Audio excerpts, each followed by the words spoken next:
India and the AI race. In the last episode, we evaluated Japan using the friction matrix and saw how its structure shapes its position in the AI race between nations.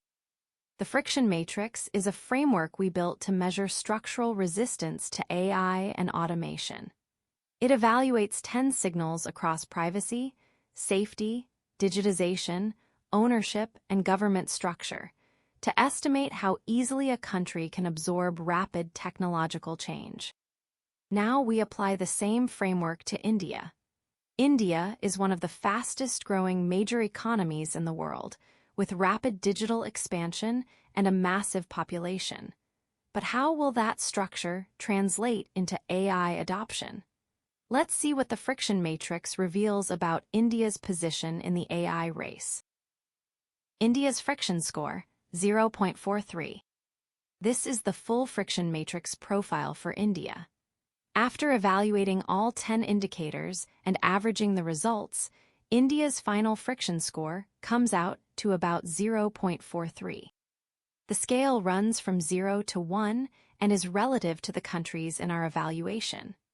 Around 0.5 represents the structural midpoint.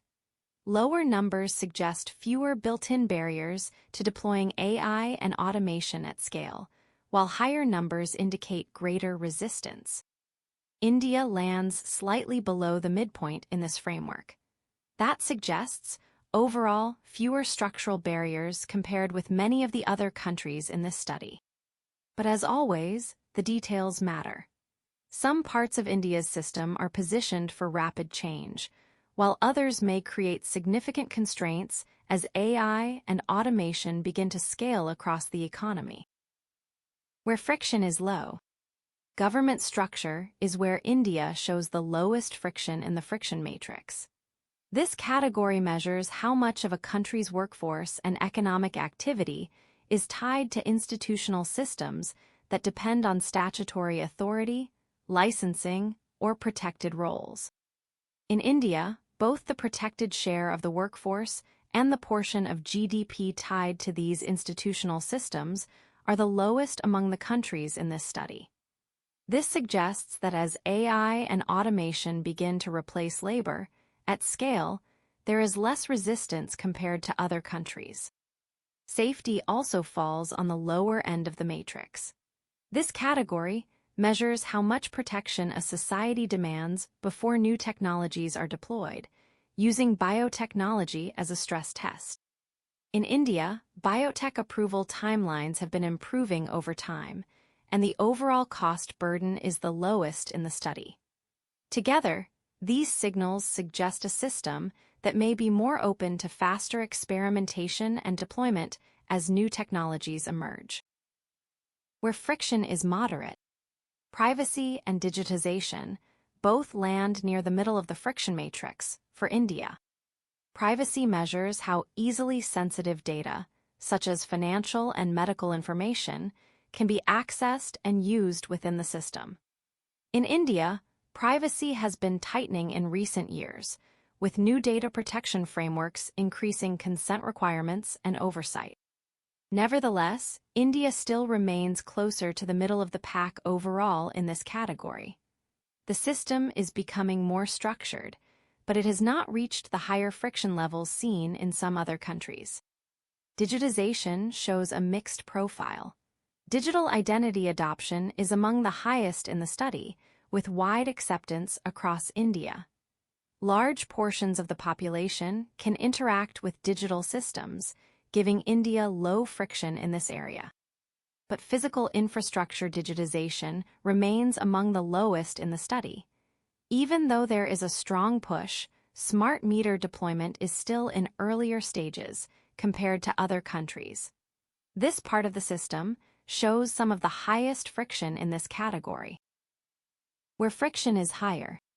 Ownership is where India shows the highest friction in the friction matrix.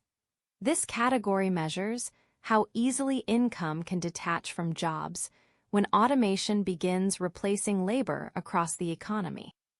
We evaluate this using two indicators: how many people receive job loss benefits and how much income is redistributed through those programs. In India, both participation levels and payout amounts remain very low compared to the other countries in this study.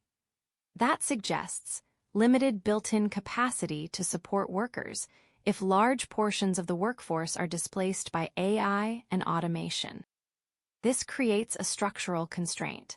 While the system may be able to reconfigure quickly, the ability to absorb large-scale job displacement remains limited under current redistribution systems. How that gap is resolved may become one of the defining factors shaping India's path in the AI race. India's friction position, final insights. India's friction matrix profile reveals a system with relatively low structural barriers in some areas and significant constraints in others. Low government friction and improving safety signals suggest that India may be able to adopt AI and automation quickly, as automation begins replacing labor across the economy.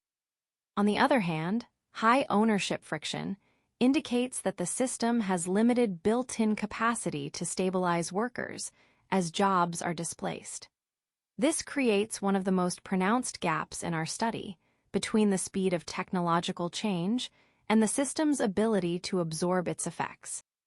How that gap is resolved may become one of the defining factors shaping India's path in the AI race. If redistribution systems expand and adapt, the transition could remain stable. If not, the risk is that rapid change may lead to periods of economic or social instability as the system adjusts. Join us next time as we apply the friction matrix to Germany and see how it ranks in the AI race between nations.